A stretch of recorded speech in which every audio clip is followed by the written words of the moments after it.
C'est aussi en France, sous Henri II, qu'apparaissent les premières monnaies non plus frappées au marteau, mais à l'aide d'un balancier.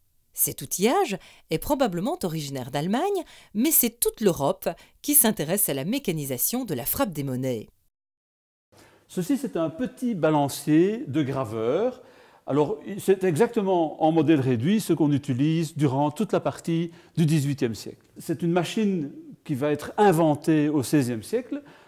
On pense que ce sont des travaux essentiellement menés par des Allemands. Mais très vite, ce type d'engin va se répandre à travers toute l'Europe. Alors, il est composé d'un bras, d'une vis sans fin et d'un coulisseau. Donc, on voit bien, lorsqu'on fait tourner la vis sans fin, le coulisseau qui descend. L'objectif, c'est de venir entre les deux coins, les deux matrices, frapper un flanc qui, lui, est vierge.